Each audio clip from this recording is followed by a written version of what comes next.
एक शाम प्राची टीवी पर सीरियल देख रही होती है। तभी उसकी सास वहाँ आती है। अरे सीरियल में तो ऐसे मग्न है जैसे आज रात का खाना पड़ोसी आकर बनाएंगे। मुझे पता ही नहीं था आपने अपने बेटे की शादी पड़ोस में भी की हुई है। हैं? मतलब? मतलब इस घर में सारा काम बहू ही करती है, आप तो सिर्फ खर्राटे मारती हैं।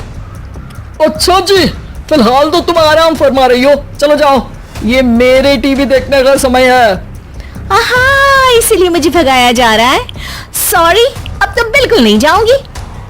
प्राची की इस बात पर दोनों सास बहू के बीच टीवी रिमोट के पीछे बच्चों जैसे छीना झपटी शुरू हो जाती है, जिसके बीच श्लोक भी काम से घर वापस आ जाता है।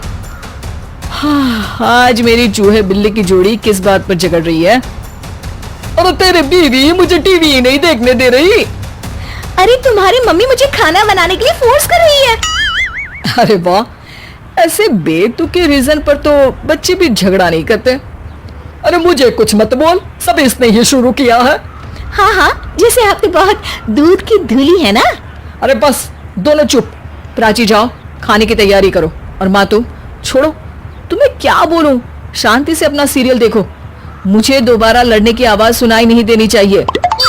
ऐसा बोलकर श्लोक वहां से चला जाता है, जिसके पीछे पीछे प्राची भी कुछ न कुछ बड़बड़ाते हुए रसोई में चली जाती है। हाँ हाँ, सासू जी को तो कुछ बोलेंगे ही नहीं, बस मुझ पर ही हुक्म चलता है, खाना बनाओ, जैसे मैं इनके घर में खाना बनाने के लिए आई हूँ। इसी तरह शाम बीतती है और रात को श्लोक और प्राची की सास खाना खाकर सोने चले जाते हैं, लेकिन प्राची गुस्से में कुछ खाए बिना काम में ही लगी रहती है। इस घर में किसी को घंटा फिक्र नहीं पड़ता, मैं खाऊं या भूखी रहूं। प्राची कुछ देर के लिए रसोई से बाहर जाती है और जैसे ही वापस आती है तो वहां दूध का भरा ग्लास देखकर हैरान रह जाती है। फिक्र पूरी है, बस दिखाना नहीं है। प्राची दूध पीकर सोने चली जाती है और अगली सुबह एक बार फिर सास बहू का कार्टून नेटवर्क स्टार्ट हो जाता है। ये तुमने ही किया है। अरे अजीब जबरदस्ती है, मैं बोल रही हूँ मैंने कुछ नहीं किया। दोनों ने मिलकर पूरे घर को पागल खाना बनाया हुआ है। यहाँ कोई नॉर्मल इंसान तो रह ही नहीं सकता, इसीलिए अब पड़ोसी क्या रिश्तेदार भी घर आने से कतराते हैं। और सुन बेटे, तू भी चंगा, तेरी माँ भी चंगी, तेरी बीवी भी चंगी, रिश्तेदार। हाँ जी, आपको नहीं पता क्या, गंगाधर ही शक्तिमान है, रिश्तेदार ही। हाँ हाँ, बस समझ गया। कभी जानवरों जैसे लड़ेंगी तो कभी जुगलबंदी करेंगी। भाई मैं आप दोनों के बीच में नहीं फंसना चाहता। सास बहू की इस मनमौजी जोड़ी से परेशान होकर श्लोक अपना सिर खुजलाता वहां से चला जाता है। चलो अब मैं भी कीर्तन में जा रही हूँ। इस पर जैसे ही सास कमरे में अपना पर्स लेने जाती है तो वहां नाश्ते की प्लेट रखी देख मुस्कुराने लगती है और नाश्ता करके घर से बाहर निकलते हुए कुछ पैसे टेबल पर रख जाती है, जिसकी कुछ देर बाद सिलेंडर वाला घर आता है। उमरी मैया, मैं सिलेंडर के बारे में तो बिल्कुल भूल ही गई थी। घर खर्च के सारे पैसे भी मम्मी के पास है और श्लोक से बोला तो उल्टा 4 बात सुनाएंगे। प्राची ये सोच ही रही होती है कि अचानक उसका चेहरा चमक उठता है और वो घर में आकर इधर उधर देखने लगती है। तभी उसकी नजर टेबल पर रखे पैसों पर पड़ती है, जिन्हें वो सिलेंडर वाले को दे देती है। ये सब श्लोक देख लेता है। अच्छा बेटे, इतना बड़ा घोटाला, सबके सामने मैं तेरी दुश्मन और पीठ पीछे तेरी मेरी यारी। इस पर श्लोक एक प्लान बनाता है और शाम को सब एक साथ बैठे होने पर बोलने लगता है। माँ, तुम दोनों की बहुत लड़ाई होती है, इसलिए मैं सोच रहा हूँ कि प्राची को उसके घर छोड़ाऊं, इससे वो भी खुश रहेगी और तुम भी। अचानक श्लोक की ये बात सुनकर सास बहू शौक से उसकी तरफ देखती है।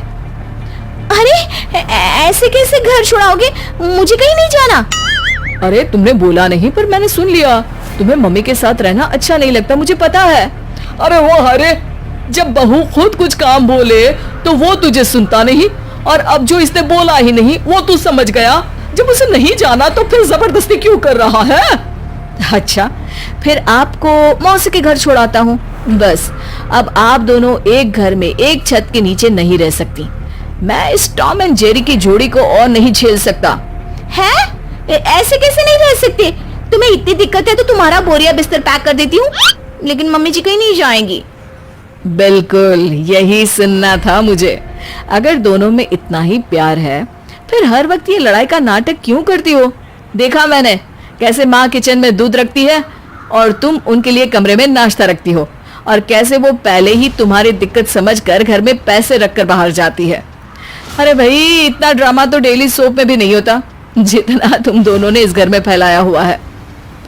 तू हमें टॉम एंड जेरी बोलता है ना, तो याद कर वो दोनों भी एक दूसरे को बाहर वालों की बुरी नजर से बचाने के लिए हमेशा सबके सामने लड़ते थे, लेकिन अकेले में दिक्कत के समय मदद भी तो करते थे। बस हमारा रिश्ता भी कुछ ऐसा ही है। और वैसे भी अगर सास बहू में तू मैं नहीं होती तो दुनिया वालों को कहानियां कैसे मिलेंगी? दोस्तों, कहानी अच्छी लगी तो लाइक जरूर करें और ऐसी ही मजेदार कहानियों के लिए इस चैनल को सब्सक्राइब करना बिल्कुल न भूलें। तो मिलते हैं एक और अनोखी कहानी में। तब तक स्वस्थ रहें, मुस्कुराते रहें।